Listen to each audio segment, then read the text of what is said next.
I'm Catherine Anaya, and welcome to My Home Group TV. In this My 411 episode, we are catching up with Dr. Todd Driggers.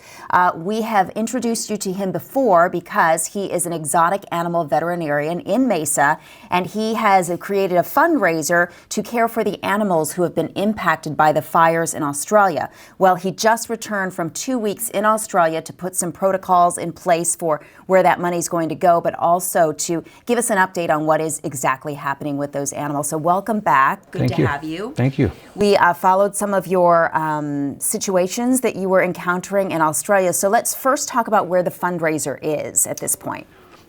So the fundraiser has really done well. People are hurting and responded to it. We are nearly $75,000. Which is incredible because your goal in the beginning was? $2,000. There you go. So. And the money is still coming in, and it's still very much needed. We'll tell you where to go for the fundraiser in just a moment. But as I mentioned, you just returned from Australia. You had been there before, which is why you have this connection. Mm-hmm. So tell me the situation happening there right now. How would you describe it?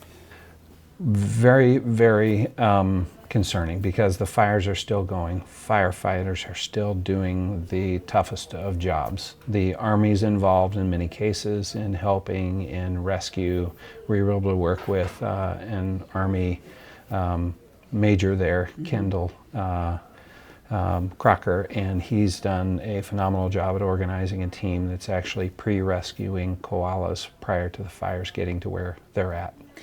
What are the situations with the animals? How dire are the things that they're dealing with physically? So many things like kangaroos are able to escape the fires because of the heat and those types of things. However, birds falling out of the sky, dead. And koalas climb high in the trees to escape it, but the fires are so hot they're reaching up into the tops of the trees and burning them. So on Kangaroo Island, they lost 30,000 plus koalas through that process, and have had about 50% of the trees and forests burned down. So it's pretty dire. Mm-hmm. A fact check estimate is that they've lost well over 1 billion animals. It's so heart-wrenching. So the ones that do make it obviously have food competition, resource competition. Many of them, because food is so scarce, are sitting in an entire tree. And it's said that an adult koala will eat 1 tree a week in leaves. So you can imagine resource competition for those that are making it, how that is. Many of them, due to the heat, are also getting really, really dehydrated, and the drought doesn't help that at all. So they're suffering from kidney disease simply because of the amount of heat and the dehydration that's occurring. And those are the animals that you're able to find. You actually use the infrared drone camera to go in and see some of these injured animals at night. Describe for me what that was like to see on the other side of that drone. Yeah, so the infrared detects them at night with heat. So essentially, we were able to locate both some koalas as well as some kangaroos. And it will actually show you how they're moving. You'll actually see a limping koala with a burned foot, and it'll light up red on their foot where the most heat is. So yes, we were able to identify those animals, capture those animals, and then bring them in for medical treatment. What was the worst situation you saw with an animal? Yeah, so we saw lots of bad situations, and again, the worst ones never made it in. But whole bottoms of the feet would slough, so you would actually have no pads on the feet at all, just kind of oozing flesh and subcutaneous tissues. And what was the most heartening thing you saw with regard to the care that you were able to help deliver as well? Well, the most heartening thing is that people do care, and they're making every effort. You would have people that had never cared for wallabies and koalas and all that stuff before coming in to pitch in and the heart of the people was really exemplified.